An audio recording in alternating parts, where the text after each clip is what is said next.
Deontay Wilder's team, by way of Malik Scott, trainer, updates the fans. Deontay Wilder had a broken hand, some knuckle injuries after the Tyson Fury knockout, and he says Deontay Wilder needs a long rest. What up, Fight World? It's your boy Ego, and I'm back with some more boxing. Listen, I don't know how you guys found this video, but somehow, some way you made it to my video. Appreciate you. Help others and encourage others to find this video by throwing a like on this video. Free, simple gesture, and believe me, it goes a long way. Now let's get into today's content. A heroic effort by Deontay Wilder still came up short. Tyson Fury bested him in the trilogy. Chapters pretty much closed. 3 awesome fights.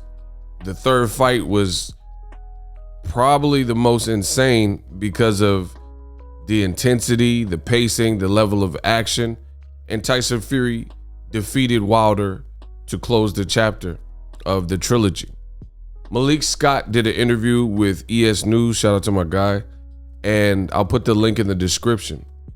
Wilder did not do a post-fight interview because it was a brutal knockout and it was a grueling fight. So immediately after fights like that, you got to take your fighter to the doctor or to get looked at, or really just give them a peace of mind. Like sometimes when the UFC, they'll have Joe Rogan, like when Conor McGregor, he had broke his ankle or whatever in his last fight with Dustin Poirier, and then Joe Rogan will get on the ground and be like, Conor McGregor, what happened?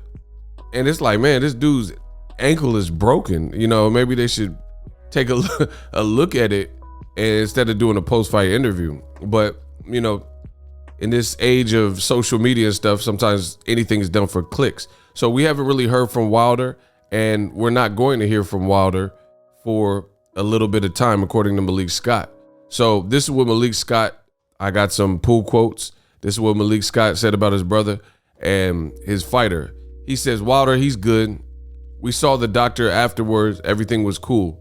Wilder has got a busted lip. He broke his hand and he broke his finger or his knuckle. Something like that is broke, but life goes on. Now, based on that, I have to stop immediately, because I know there are people who, one, read titles on YouTube, especially my videos. All they see is the title, and they're like, oh, and then they think they could figure out what the video's about based on the title or metadata without actually watching the content. So I'm making a deliberate, concerted, conscious effort to stop the video right here so we have timestamps, and I'm gonna read that again, and then I'm gonna make this public service announcement. We saw the doctors afterwards, everything was cool. He's got a busted lip. Wilder has got a busted lip, a broken hand. He broke his finger or his knuckle, something like that is broken, but life goes on. So, in the age of social media, and especially with this particular trilogy, all that has transpired, the second fight particularly, Glovegate, all these things. Some people are going to hear this or read the title. Mark my words, I know I've been making my shekels on the internet for a decade plus, full time on YouTube. Some people are going to hear or read this and say, oh, come on, excuses.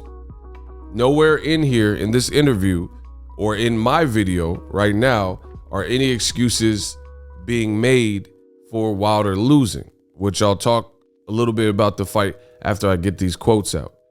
This is not an excuse. See, you gotta listen to what's being said, and people have to work on their comprehension. If he has a broken finger, knuckle, a broken hand, and it's factual, and that's what he's telling, so I'm gonna take him at his word, then that's just what it is. That's not making an excuse, because I think there's something that Wilder did, which I'll give you my theory in this video. So make sure you guys stay tuned to the end of this video, and I'll explain what I think happened and what caused Wilder to have a handbrake. But this is not an excuse. His team has already conceded and said Tyson Fury was greater. So I have to make that because I know a lot of the foolish comments they'll pour in and say, oh, more excuses, and not even consume the content. So let's keep going. Malik Scott says, I don't really want Deontay Wilder talking about boxing, doing nothing with boxing for quite some time. I want to see him get some good rest, especially after this, because even after the last fight, he was so worked up. He was so worked up over time in training, the arbitration. He really never got a chance to rest. He deserves a good rest. We're going to make sure he gets it now. Listen, you could tell, or at least I could tell, that Malik Scott is really a brother to Deontay Wilder, and he's really fond, and it goes deeper than just the trainer-fighter relationship, because that was perfectly and eloquently put. I think after all of this stuff, there was a lot of acid and vitriol and venom on both sides, and Wilder most certainly needs a long rest, no media, no, people in his face and paparazzi, and really a time to just be with his family and process everything. This was, especially a fight like this, because like I said, on both sides, there was a lot of venom. There's a lot that was said. Nobody was going to want to lose this fight. Wilder, he was the one to unfortunately lose the fight. And, you gotta regroup and recover from that. It was an instant classic. Truthfully, Wilder doesn't have anything to be upset about, but I know human nature, and it's easier said than done. Nobody wants to get knocked out in front of people. Nobody wants to lose a series like this. It's like the Lakers and the Celtics. It's like the 49ers and the Green Bay Packers, or 49ers and the Seattle Seahawks. Those are the games you really want to win, when it's like a known rivalry. And like, I remember even in high school on the football team, your high school had a certain high school that y'all go back and forth, and one year your high school win the football game, another year that high school win it, or you would win it for 2 straight, and then they'll come back, etc.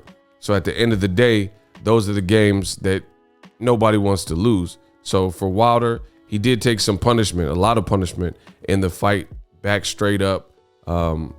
As I keep saying, Wilder did as good as he could for as long as he could. I actually recently, after I made that quote, I seen David Haye had made a statement, and he said Wilder stayed on the battlefield until he ran out of bullets. So I think that was a pretty dope way to put it too. Wilder, he's a true savage. You can't really teach what he showed. He was in there outweighed. He was in there with somebody who was durable and got up and had the willpower to get up some kind of way.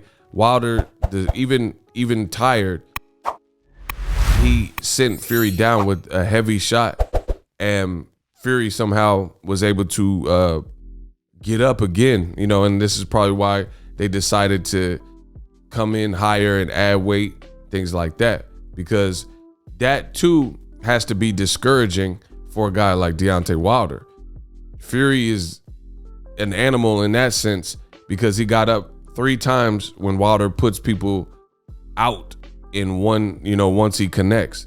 So I don't know. That's just, you gotta tip your hat to Tyson Fury in that regard, because at the end of the day, Wilder puts people out and Tyson Fury keep getting back up. So imagine if you're already tired, you're already fatigued, and then it's like almost a recap of the first fight in the 12th round, where this big dude gets back up and he already has some good speed for his size. He has ring IQ, and he's coming to hurt you too. You know what I mean? And you're used to knocking people out. And I think that's what created the separation in this third fight.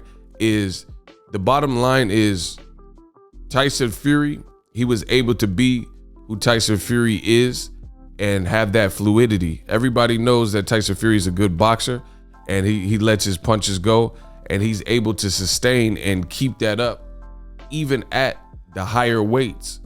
Deontay Wilder, although heroic and he's still a superhero in the eyes of many, he would have had to transform while he was performing and stay in that character. It's like a method actor. You know, there's some great method actors. Let's say Denzel Washington, Robert De Niro, who else? Christian Bale, Tom Hardy. These are great method actors. Heath Ledger, rest in peace. Good evening, ladies and gentlemen. We are tonight's. You want to know how I got these scars? My father was a drinker and a fiend. And one night, right? And this is when the actor really embodies the character and they almost don't even get out of character. That's what they said Heath Ledger did as the Joker. And Wilder, as soon as like he got dropped and hurt, he did what Fury said, and he kind of reverted back to what's gotten him this far and became more of an instinctual fighter. And it's very hard to break that when you're in distress. So you have to have a fallback on fundamentals, and that's what Fury has. Fury has the fundamentals, so even when he's hurt, he's able to fall back on something, on pure fundamentals. And even though I know this and people who watch boxing, Wilder's such a superhero that people thought he would be able to prevail and get past that and send a shot to Fury that he couldn't recover from. But for Fury's sake, Fury stayed the course and he got up just like Wilder got up until the end when Wilder didn't get up, right? So classic fight. He has a broken hand, broken fracture. It's not an excuse that Malik Scott's making. It sounds like he's just messed up his hand. And I told you to stay tuned to the end of this video and I would give you guys my thoughts. Another thing that's incredible about this trilogy is in 3 fights, there were 9 knockdowns. That's crazy. Even in the Pacquiao fight, I don't think that was the case. And they had 4 fights, not 3. So in 4 Pacquiao fights, there were 3 knockdowns in the first fight. I think 1 or 2 knockdowns in the second fight. No knockdowns that I can remember on the third fight. And then they both had knockdowns. So there were like 3 knockdowns because the knockout was a knockdown, you know, about 3 in the end. So, and that's in 4 fights. These dudes in 3 fights got 9 knockdowns. Shows you the heavyweight division is much different. And when the heavyweight division is, you know, alive and well and booming, it's a great thing for boxing because at the end of the day, everybody respects the heavyweights, the big boys. One punch really could change everything, and we've seen that. But I have this theory, and I'm going to keep it condensed, but I have a theory called Chase the Rabbit. Wilder in this fight, in hindsight, he chased the rabbit. Tyson Fury, he's a Gypsy King. He has some mind game, skullduggery. Said he was wearing the horsehair. There were questions about his gloves in the second fight. So Wilder elected to take the gamble and the night before switch to fight gloves that he normally doesn't wear and hasn't worn in a while. And that was a choice that him and his team made. They said, hey, we got to be on an even playing field. He could have did something with his gloves. And then in the process, Wilder ends up having hand damage. So he was going to wear some gloves with more foam, but trying to keep up with Fury, who's a bigger man and says he does bare knuckle and all this stuff. He tried to keep up, aka keep up with the Joneses, chase the rabbit, and it didn't work out for him because one, he looked exceptionally tired, but in addition to that, he picked up hand injuries. So that's not good either because you can't be, or it's harder to be in there with somebody who's bigger than you, who you have the bad blood with and has this reach and has boxing skills, ring IQ and fundamentals, especially with any type of injuries, you know? And the person is 300 pounds solid or 277 or whatever he came in weighing, and you got to defend yourself and you can't maybe throw full force. So again, it's not an excuse, it is what it is. Drop your comments in the comment section. Let me know how I did in this video. Subscribe to the channel if you liked it. I'll holla.